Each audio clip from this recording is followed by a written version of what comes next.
حمد و ثنا پیارے آقا میٹھے آقا شہنشاہ دو عالم نور مجسم تاجدار مدینہ راحت قلب و سینہ احمد مجتبیٰ ہم سب کے جناب محمد مصطفیٰ علیہ تحیت و ثنا کی پاک طیب طاہر مقدس بارگاہ محبوبیت میں ہدیہ تبریک درود و سلام عرض کرنے کے بعد بندہ نجیب نے قرآن مجید فرقان حمید کی ایک آیت مبارکہ تلاوت کرنے کو شرف حاصل کیا ہے۔ دعا فرمائیں اللہ جل مجدہ مجھے اس کے مطابق حق گوئی کی توفیق عطا فرمائے اور ہم سب کو اس کو سمجھنے کی اور پھر اس پر عمل کرنے اور اس کی تبلیغ اشاعت کرنے کی بھی توفیق عطا فرمائے۔ حضرات ذی وقار، یہ ماہ مقدس جو اسلام کی بے شمار نسبتیں لیے ہیں، ان میں جو زیادہ عرف عام، جو زیادہ مشہور، جو زیادہ قابل ذکر اس ماہ مقدس کو نسبت ہے، وہ واقعہ کربلا ہے۔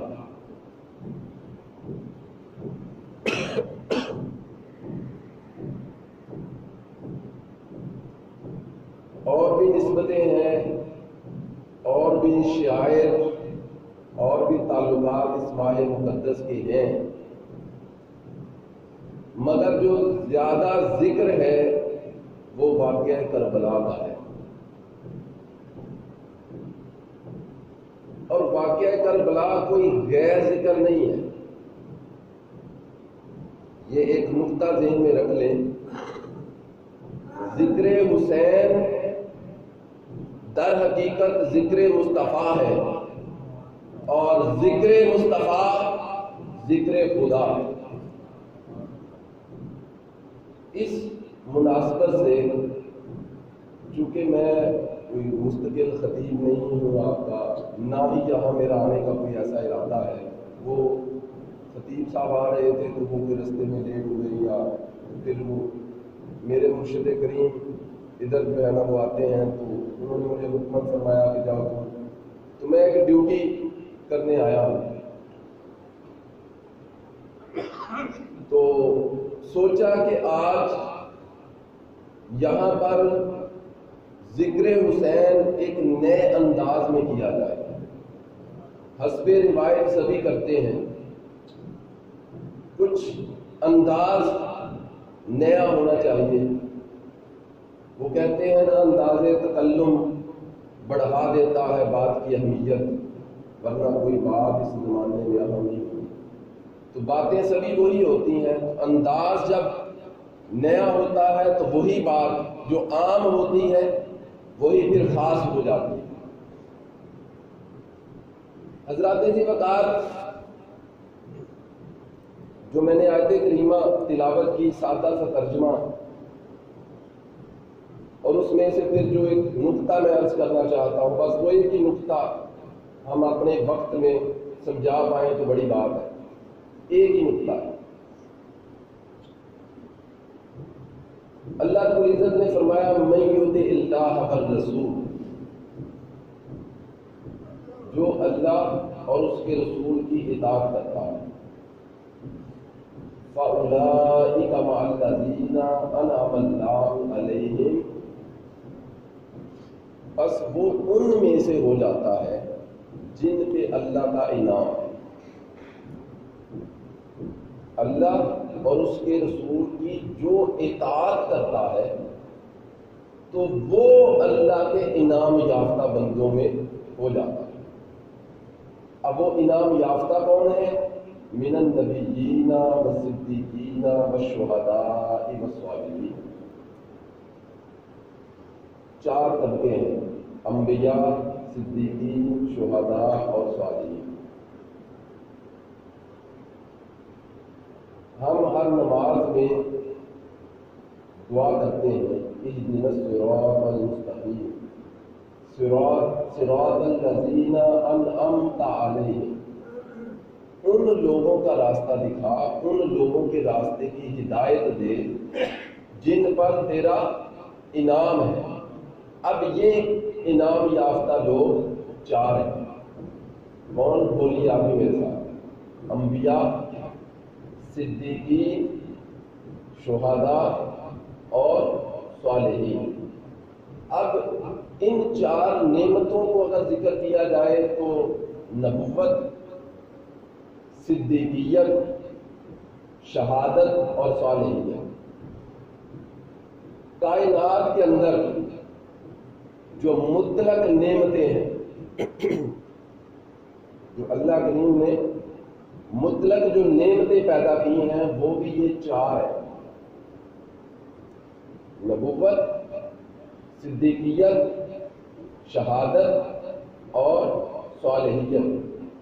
اب کائنات کی جو ان گنت نعمتیں ہیں، جو بے شمار نعمتیں ہیں، ان سب نعمتوں کا کسی نہ کسی واسطے سے، ڈائریکٹ، انڈائریکٹ، بالواسطہ یا بلا واسطہ، کسی نہ کسی طرح سے ہر نعمت کا تعلق ان 4 میں سے کسی ایک سے ہوتا ہے۔ یعنی بنیادی طور پر 4 ہیں۔ جیسے انسان کے اندر عناصر بھی 4 ہیں، آگ، ہوا، پانی، مٹی۔ اب ہم سبھی، کوئی کسی قوم سے تعلق رکھتا ہے، کوئی کسی قبیلے سے تعلق رکھتا ہے، کسی برادری سے، کسی ذات سے، کسی ملک سے، کسی شہر سے، کسی مذہب سے، مگر سب کا، پوری انسانیت کا، تمام لوگوں، تمام انسانوں کا، وہ کسی قبیلے کے ہوں، کسی ذات برادری کے ہوں، کسی ملک اور کسی شہر کے ہوں، کسی مذہب کے ہوں، سب انسانوں کا بالواسطہ بلا واسطہ ایک تعلق جا کے آدم پہ ختم ہو جاتا ہے۔ سبھی انسان آدم کی اولاد ہے، تو اب ہر انسان کی اپنی ایک پہچان ہے، اپنی ایک پہچان ہے، مگر سب انسان آدم کی اولاد ہے، یہ سب سے بڑی پہچان ہے۔ تو اسی طرح کائنات کے اندر 4 نعمتیں مطلق ہیں، 4 نعمتیں۔ جب 4 کی سمجھ آ جائے تو باقی سب کی سمجھ آسانی سے آ جائے گی۔ تو 4 مطلق ہیں، باقی کروڑوں، اربوں، کھربوں، جتنی ان گنت، لا تعداد، ان لمیٹڈ جتنی نعمتیں ہیں، وہ سب کی سب ان 4 سے متعلق ہیں، 4 سے ریلیٹڈ ہیں، 4 سے ان کا تعلق ہے، ڈائریکٹ ہے یا انڈائریکٹ ہے، بال واسطہ ہے یا بلا واسطہ ہے، تعلق ان 4 سے ہے۔ اب ہم نے بات 4 کی کرنی، اب اس کی تفصیل میں جاؤں گا تو بات بڑی دور چلی جائے گی۔ وہ بات یہاں پہ ختم کر دی کہ مطلق 4 ہے اور 4 سے تعلق ہے باقی سب نعمتوں کا۔ تو جب 4 مطلق کی بات ہو جائے، یعنی جیسے آدم کی بات ہو جائے تو ساری انسانیت کی بات ہو جاتی ہے۔ اب بنیادی طور پر نعمتیں کتنی آپ کے لیے یاد کرتے ہیں؟ نبوت، صدیقیت، شہادت اور صالحیت، 4 نعمتیں۔ اب ان 4 نعمتوں کا کوئی ہیڈ آفس، کوئی منبع، کوئی سرچشمہ کہ جہاں سے یہ نکلتی ہیں، تو وہ فرمایا من یطع اللہ والرسول، اللہ اور اس کے رسول کی اطاعت۔ یعنی آسان لفظوں میں یوں کہتے ہیں کہ ان 4 نعمتوں کا خالق خدا ہے اور مالک مصطفیٰ ہے۔ اب خالق کا کام تخلیق کرنا ہوتا ہے، خالق کا کام تقسیم کرنا خالق کا کام نہیں ہوتا، خالق کا کام تخلیق کرنا ہے، تقسیم کرنا آگے مالک کا کام ہے۔ ہم نے دیکھا ہوگا ہمارے یہاں عرف عام میں ایک مالک ہوتا ہے جو دکان کا، آفس کا، کسی چیز کا، اور آگے اس نے کچھ بندے رکھے ہوتے ہیں، تو کام مالک نہیں کرتا، کچھ کام وہ بھی کرتا ہے جو اوپر کے کام ہوتے ہیں، لیڈ کرنے والا جو کام ہے وہ مالک خود ہی کرتا ہے، لیکن آگے چھوٹے چھوٹے کاموں کے لیے پھر آگے پورا نیٹ ورک۔ اب اسی طرح اللہ رب العزت نے تمام نعمتیں، اب 4 مطلق کی ہم بات کرنے لگے ہیں، تو وہ جب تخلیق فرمائی تو اپنے ہیڈ آفس میں ایک مرکز بنایا، ایک مرکز رکھا، ایک منبع مصطفیٰ کی ذات، وہاں سب نعمتیں اللہ نے عطا کر دی دے، اور اس کے بعد پھر مصطفیٰ کو کہا کہ محبوب آپ آگے یہ سب نعمتیں تقسیم کریں۔ اب حضور سب کو نہیں تقسیم کرتے، یہ ایک نقطہ ذہن میں رکھیں، ہر بندے کی رسائی جس طرح خدا تک براہ راست نہیں ہے، اسی طرح مصطفیٰ تک بھی نہیں۔ اگر ہر بندے، ایک تعلق ہے ہمارا ڈائریکٹ براہ راست، ایک تعلق ہے ہمارا نبی سے کہ وہ ہمارا نبی ہے، ہم اس کے امتی ہیں، یہ تعلق ہے، مگر اس تعلق سے قرب میسر نہیں آتا۔ ہر امتی نبی سے یوں ملاقات نہیں کر سکتا، ہر امتی امتی ہے مگر یوں نبی سے مصافحہ نہیں کر سکتا، تو اس کے لیے پھر کسی واسطے کی ضرورت پڑے۔ تو نبی اسی طرح سب کو ڈائریکٹ نبی بھی نہیں دیتا، کوئی قابل ہو تو پھر ان کو دیتے۔ تو اب نعمت مطلق 4 ہے، نبی آگے ان 4 کو دیتے ہیں، پھر 4 آگے اپنے اپنے درجے وہ تقسیم کرتے ہیں۔ اب اس کی میں مثال دے دوں، اب صحیح بخاری کی حدیث ہے، آقا علیہ الصلوۃ والسلام نے فرمایا انما انا قاسم واللہ یؤتی۔ انما عربی کے اندر کلمہ حصر ہے، کلمہ حصر کا معنی یہ ہوتا ہے کہ جو کچھ اس کلمہ حصر کے بعد، یعنی اس لفظ کے بعد جو کچھ ذکر ہو گیا وہ کافی ہے، اور اس کے علاوہ باقی ہر چیز کی نفی ہے۔ کلمہ حصر کے بعد جو ذکر ہے بس وہی ہے، اس کے علاوہ کچھ نہیں۔ جیسے ہم پڑھتے ہیں نا ایاک نعبد و ایاک نستعین، تو ایاک ایک خصوصیت ہے، یہ فعل کے بعد آتا ہے عربی قاعدہ۔ اب نعبد فعل ہے اور ایاک اس سے پہلے ہے، آتا بعد میں ہے، یہاں پہلے ہے، تو قاعدہ یہ ہے کہ جب ایاک فعل سے پہلے آ جائے تو وہ اس کو حصر بنا دیتا ہے، کلمہ حصر کر دیتا ہے۔ معنی کیا ہوا؟ ایاک نعبد، اے اللہ ہم فقط تیری عبادت کرتے ہیں اور تیری عبادت کے علاوہ ہم کسی کی عبادت نہیں کرتے۔ یہی مطلب ہے۔ آپ نے ترجمے والی نماز میں بھی پڑھا ہوگا اے اللہ ہم فقط یا ہم صرف تیری ہی عبادت کرتے ہیں، اس کا یہی مطلب ہے۔ اب حضور نے فرمایا انما انا قاسم، بخاری کی حدیث، اور حضور اپنی مرضی سے تو کچھ نہیں فرماتے، یہ تو ہمارا عقیدہ ہے کہ وما آتاکم الرسول فخذوہ وما نہاکم عنہ فانتہوا، جو رسول دے لے لو، جس سے منع کرے رک جاؤ۔ وما ینطق عن الہوی ان هو الا وحی یوحی، میرا حبیب اپنی مرضی سے تو کلام ہی نہیں کرتا، جو کلام کرتا ہے، جو میں وحی کرتا ہوں وہی کرتا ہوں۔ تو اب حضور قرآن بتایا تو حضور نے کہ یہ قرآن ہے، اور جو حضور نے فرمایا کہ یہ میری بات ہے تو وہ حدیث بن گئی، جو حضور نے فرمایا قرآن ہے، قرآن بن کے اللہ کا کلام بن گیا، دونوں ہم نے حضور کی زبان سے سنا۔ بخاری کی حدیث حضور نے فرمایا انما انا قاسم، تقسیم صرف میں کرتا ہوں۔ کلمہ حصر کا میں معنی بتاؤں، انما انا قاسم، انما کلمہ حصر ہے، بے شک صرف میں تقسیم کرتا ہوں، میرے علاوہ کوئی تقسیم نہیں کرتا، یہ معنی ہے اس کا۔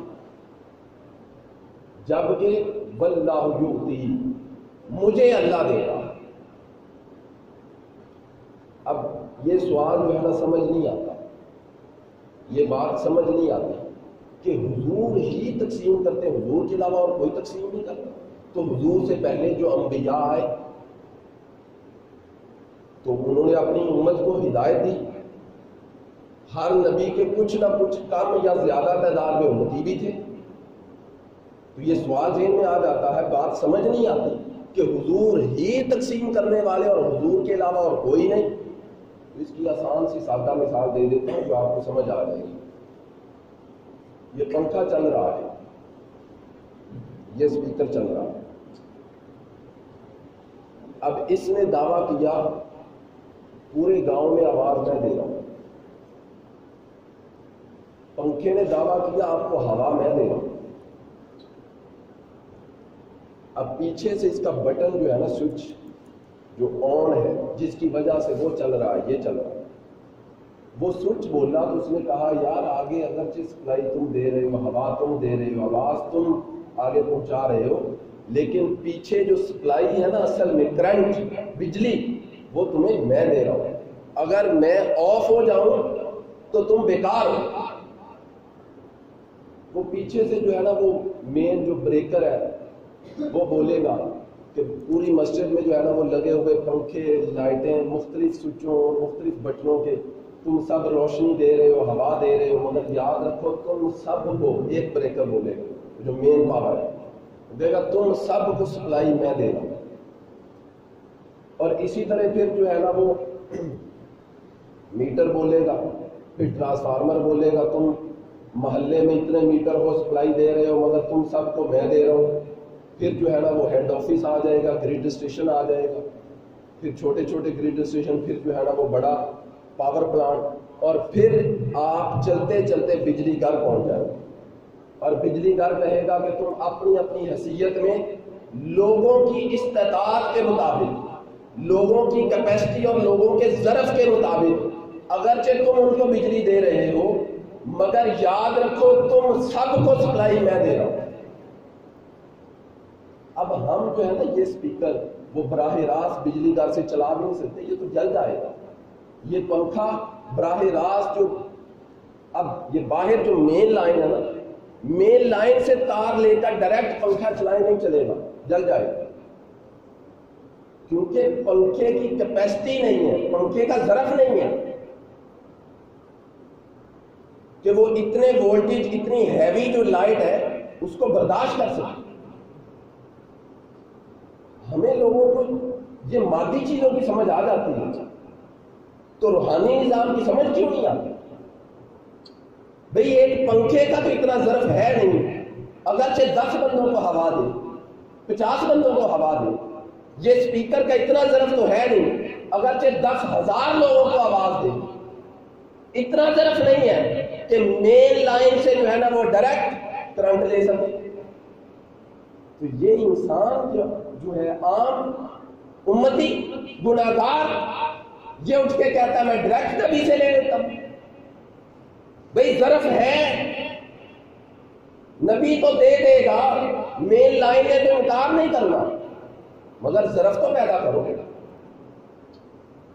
تو بالکل اسی طرح جیسے یہ بجلی گھر کے بعد پھر کوئی دعویٰ نہیں کرے گا، صرف بجلی بنانے والا وہ پلانٹ جو ہے نا کہے گا کہ بجلی گھر آگے بجلی سپلائی کر رہا ہے مگر اس کو بنا کر کے میں دے رہا ہوں۔ تو اسی طرح نعمتیں 4 ہیں، نبوت، صدیقیت، شہادت اور صالحیت، 4۔ اب 4 نعمتیں خلق خدا نے کی، تقسیم مصطفیٰ کی ہے۔ اب میں یہاں بڑی ذمہ داری سے بات کر رہا ہوں، ایک جملہ بولنے لگا ہوں۔ نبوت، انبیاء کو نبوت مصطفیٰ نے دی، صدیقوں کو صدیقیت مصطفیٰ نے دی، شہیدوں کو شہادت مصطفیٰ سے ملی، اور صالحیت، صالحین کو، نیک لوگوں کو جو نیکی کی توفیق صالحیت کا درجہ ہے، مصطفیٰ سے ملا۔ رب اتنا فری اور بیلا نہیں ہے کہ ہر بندے تک وہ جو ہے نا وہ کام کرتا رہے۔ رب خالق ہے، کمی نہیں ہے۔ ہم ڈیرے دار لوگ ہیں، کام کرنے والے لوگ اور ہوتے ہیں، مالک اور ہوتے ہیں۔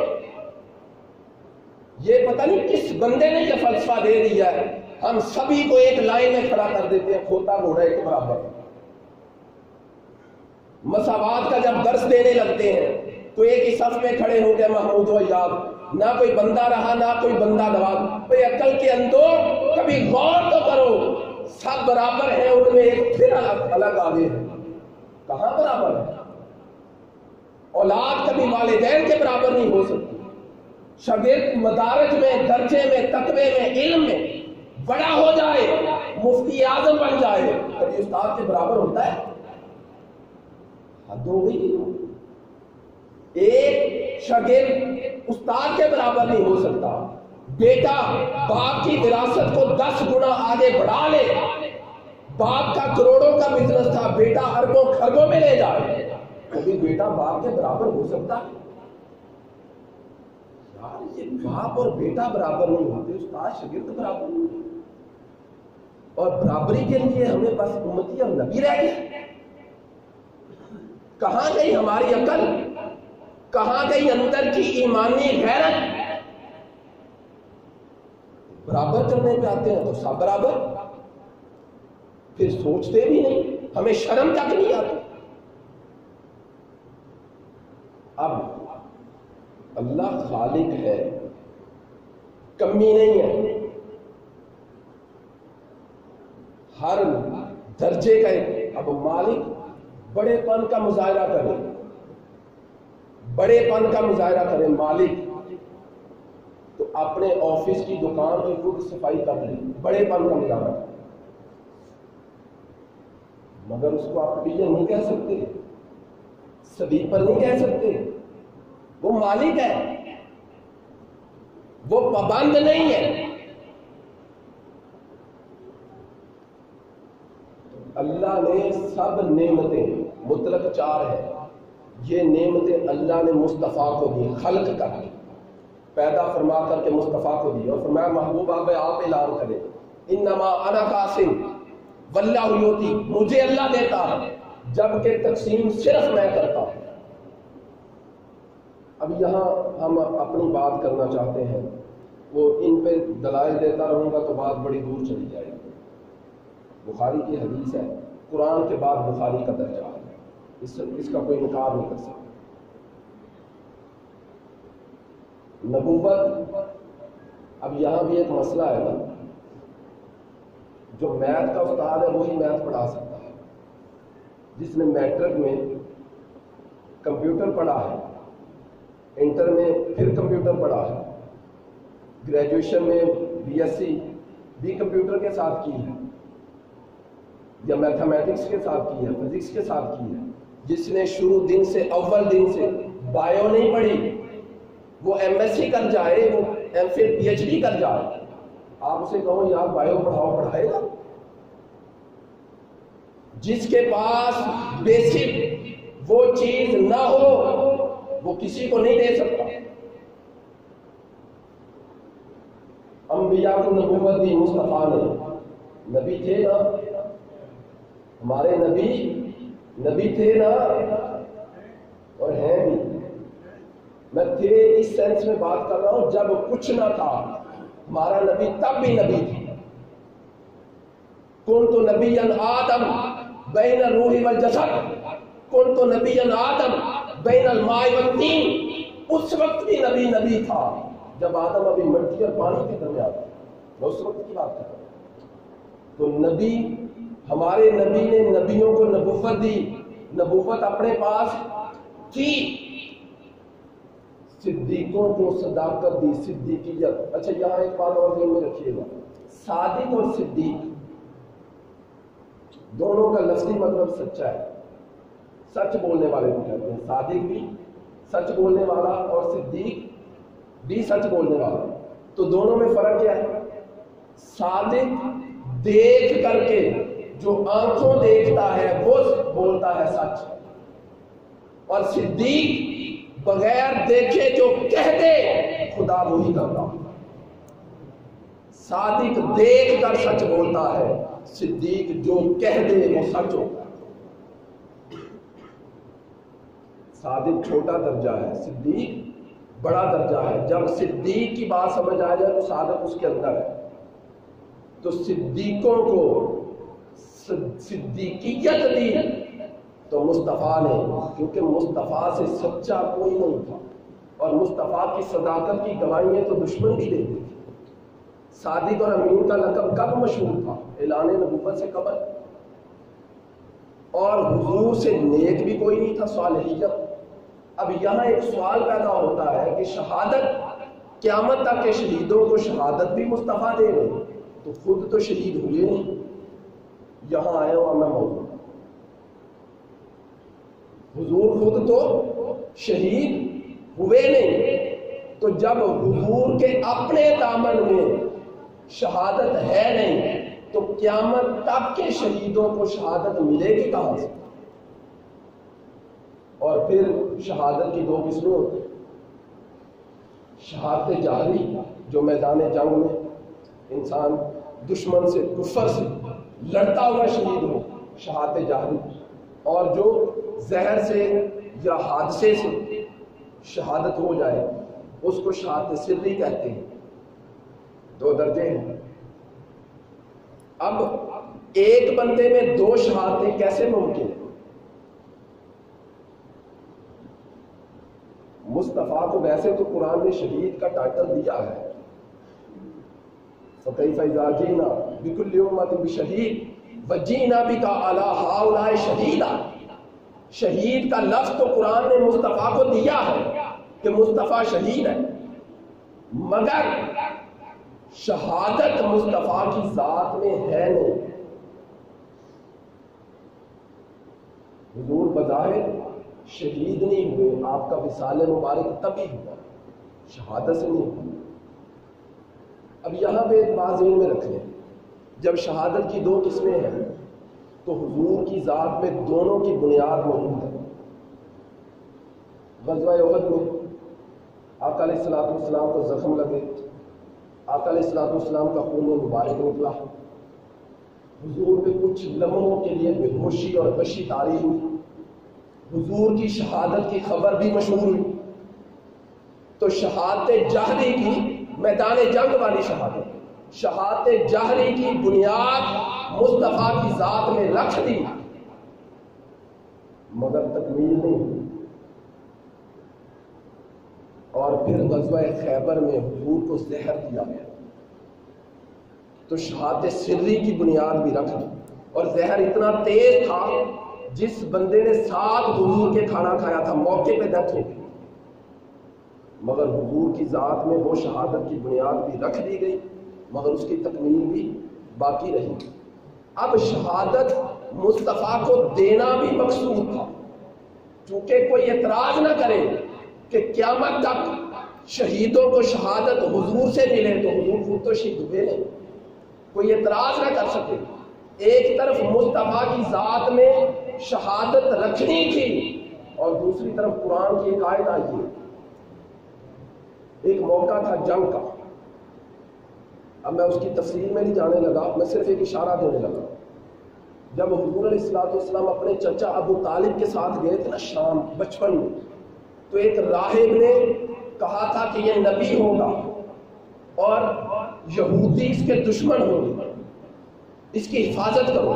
تو حضرت ابو طالب نے اس دن سے حضور کی سیکیورٹی کا انتظام کیا تھا، حضور کے سیکیورٹی گارڈ رکھے تھے، اور یہاں تک کہ شیب ابی طالب میں کم و بیش 3 سال جو بائیکاٹ رہا، اس میں ابو طالب نے حضور علیہ السلام کو ایک رات بھی حضور کے بستر پہ سونے نہیں دیا تھا۔ جب سونے کا ٹائم آتا، کبھی علی کو اٹھا کر حضور کی ذات پر، حضور کے بستر پر لٹا دیتے، کبھی اپنے کسی دوسرے بیٹے کو، اور حضور کو اس بیٹے کے بستر پر لٹا دیتے کہ دشمن مصطفیٰ کا ہے، اگر کبھی دشمن مصطفیٰ پہ حملہ کرے تو مصطفیٰ محفوظ رہے، اس کی جگہ میرا بیٹا قربان۔ تو یہ ایک جنگ کے موقع پر حضور علیہ السلام خیمے کے اندر ہیں، باہر 2 سیکیورٹی گارڈ کھڑے ہیں، اور آیت اتری واللہ یعصمک من الناس، اے حبیب آج سے اللہ آپ کا عاصم ہے۔ عاصم کا معنی ہوتا ہے حفاظت کرنا، اللہ آپ کا عاصم ہے، حفاظت کرنے والا ہے۔ حضور علیہ الصلوۃ والسلام نے ان دونوں کو بلایا اور فرمایا کہ یہ آج سے تم فری ہو، تمہاری ڈیوٹی اللہ نے خود لے لی ہے۔ اب ایک طرف حفاظت اللہ خود کرے اور اللہ کے حفاظتی گارڈ ہوتے ہوئے کوئی دشمن مصطفیٰ کو مار جائے معاذ اللہ، تو یہ حضور کی ذات پہ نہیں اللہ کی قدرت پہ شک ہوگا۔ ایک طرف یہ مقام تھا، لوگوں سے حضور کی حفاظت اللہ نے کرنی تھی، اور دوسری طرف حضور کو مقام شہادت دینا تھا۔ یہ متضاد چیزیں آ گئی، یہ متضاد چیزیں آ گئی، اندھیرا اور روشنی ایک جگہ پہ نہیں ہو سکتی۔ اب ایک طرف شہادت دینی ہے، ایک طرف حضور کی حفاظت کرنی ہے، اب یہ متضاد چیزیں۔ اب شہادت کا درجہ کیسے ملا؟ حضور کی ذات میں دونوں شہادتیں رکھ دی تھی، تکمیل نہیں ہوئی تھی، تکمیل باقی ہے۔ اب جیسے ہم فدیہ دیتے ہیں، جیسے ہم کسی کا فدیہ دیتے ہیں، جیسے اسماعیل کی جگہ اللہ نے دمبا بھیجا تھا، جیسے حضرت عبداللہ کی جگہ اونٹ ذبح ہوئے تھے، اب ایسے مصطفیٰ کے اندر، مصطفیٰ کی ذات میں جو خدا نے دو شہادتیں رکھی ہیں، اب ان کی تکمیل کے لیے دو لوگ چاہیے جو حضور کی شہادت کی تکمیل کریں۔ اب ایسے نہیں کہ بس کسی دو کو پکڑ کر راہ خدا میں قربان کر دو، شہید کر دو اور کہو یہ لو جی حضور کی شہادت کی تکمیل ہو گئی، نہیں، ایسے نہیں۔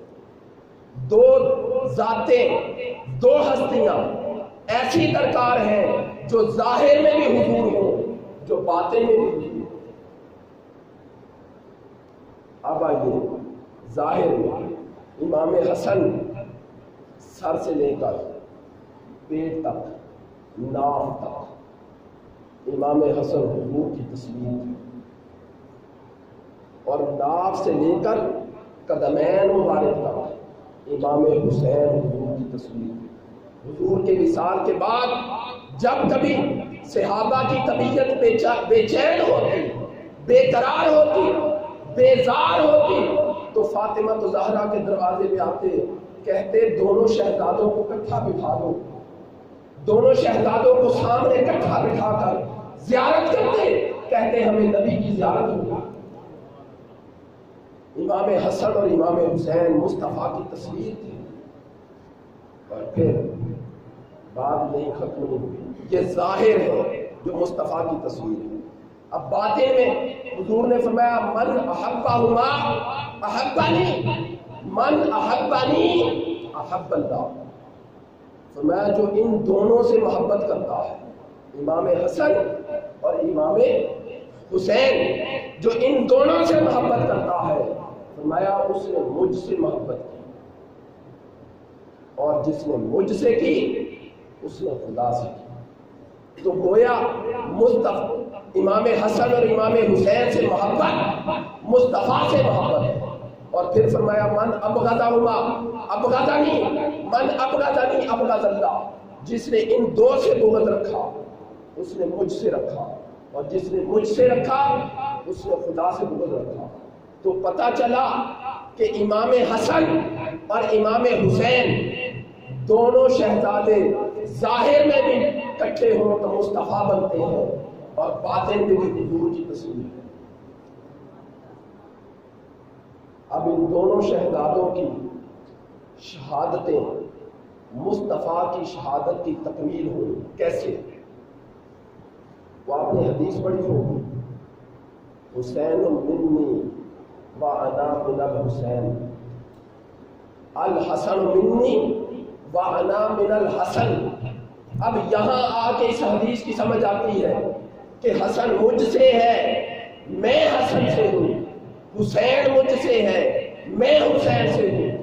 بھئی باپ کہے یہ مجھ سے ہے، بیٹا تو باپ سے ہوتا ہے، مگر باپ کیسے بیٹے سے ہوتا ہے یہ بات نہیں سمجھ آتی۔ جو نبی نے کہا حسن مجھ سے ہے یہ تو سمجھ آ گیا، تو فرمایا میں حسن سے ہوں، اس کا کیا مطلب ہے؟ اس کا مطلب یہ ہے کہ میری شہادت سری کی جو بنیاد غزوہ خیبر میں رکھی تھی، اللہ اس شہادت کی تکمیل اس حسن سے کروائے گا۔ نعرہ تکبیر، اللہ اکبر، نعرہ رسالت، نعرہ تکبیر، حسینیت، حسینیت، نعرہ تکبیر، نعرہ رسالت۔ الحسن منی وانا من الحسن، حسن مجھ سے ہے، میں حسن سے ہوں، حسن حضور کی ذات سے ہے، یہ تو سمجھ آ گیا۔ حضور کی شہادت سری کی تکمیل حسن کرے گا، اس طرح حضور حسن سے ہے۔ اور پھر الحسین منی وانا من الحسین، حسین مجھ سے ہے، میں حسین سے ہوں۔ حسین تو بیٹا تھا، بات سمجھ آ گئی۔ اب شہادت جہری کی جو بنیاد غزوہ احد میں مصطفیٰ کی ذات میں رکھی گئی، اس شہادت جہری کی تکمیل کربلا کے میدان میں امام حسین نے کی۔ اس طرح جب امام حسین کی شہادت ہوئی کربلا کے میدان میں، تو وہاں پر مصطفیٰ کی شہادت کی، شہادت جہری کی تکمیل ہوئی۔ اس طرح واللہ یعصمک من الناس، اللہ آپ کا عاصم ہے۔ مصطفیٰ کی ظاہری زندگی میں اللہ کا یہ وعدہ بھی پورا ہوا کہ حضور کی بظاہر شہادت نہیں ہوئی، اور شہادت کا جو درجہ دینا تھا حضور کے دو شہزادوں نے آ کر کے حضور کو شہادت کا درجہ دیا۔ اور یہاں آ کر وہ قرآن کی آیت مجھے سمجھ آئی، یہاں آ کر وہ جو قرآن نے کہا تھا نا وَفَدَيْنَاهُ بِذِبْحٍ عَظِيمٍ، ہم نے اسماعیل کی جگہ ذبح عظیم دیا، یہاں بات سمجھ آئی ہے، کیونکہ کائنات کی سب سے عظیم ہستی مصطفیٰ کی ذات ہے۔ اسماعیل نبی ہے، اس کی جگہ پہ ایک مینڈا جنت کا کیسے عظیم ہو سکتا ہے؟ سب مخلوقات میں انسان افضل ہے، انسانوں میں پھر نبی، اسماعیل نبی ہے، نبی کی جگہ مینڈا، اور وہ عظیم کیسے؟ پوری دنیا کی قیمت اللہ کے نزدیک مچھر کے پر کے برابر ہے، اور ایک ذبیح کو، ایک مینڈے کو کیسے عظیم کا درجہ کیسے؟ بات سمجھ نہیں آتی۔ وہ ابتدا تھی اسماعیل کی شہادت، اسماعیل کی قربانی کیوں نہیں ہوئی؟ مصطفیٰ کا نور تھا۔ یہ قربانی چلی وہاں سے تھی۔ پھر حضرت عبداللہ کی جگہ جو فدیہ دیا اونٹوں کا، کیوں؟ حضرت عبداللہ کی پیشانی میں بھی نور محمدی تھا۔ پھر حضور کا وجود ظاہر ہوا، پھر حضور کی ذات میں دو شہادتیں، ان کی بنیاد رکھی، تکمیل جب کربلا کے میدان میں ہوئی تو یہاں آ کے بات سمجھ آئی وَفَدَيْنَاهُ بِذِبْحٍ عَظِيمٍ، عظیم مصطفیٰ ہے۔ جب مصطفیٰ کی شہادت کی تکمیل کربلا کے میدان میں ہوئی تو یہاں ذبح عظیم کی سمجھ آئی۔ اقبال نے یہی تو کہا تھا، ہمیں سمجھ نہیں آئی، کبھی غور نہیں کیا۔ اقبال کا شعر تو پڑھو، غریب سادہ اور رنگین ہے داستان حرم، غریب سادہ اور رنگین ہے داستان حرم، نہایت اس کی حسین ہے ابتدا ہے اسماعیل۔ بات کرنے والے کر جاتے ہیں، ہم نے کبھی مطالعہ نہیں کیا، کبھی غور نہیں کیا، کبھی سوچا نہیں، تدبر نہیں کیا، تفکر نہیں کیا، اس لیے ہم علم سے عاری لوگ ہیں، علم کی باتیں ہمیں سمجھ میں نہیں آتی۔ اللہ رب العزت کے دعا ہے کہ ہمیں ان پاک لوگوں کا قرب، پاک لوگوں کی محبت اور پاک لوگوں کا ذکر اور پاک لوگوں کی نسبت میں جینے اور مرنے کی توفیق عطا فرمائے۔ وما علیہ الا البلاغ۔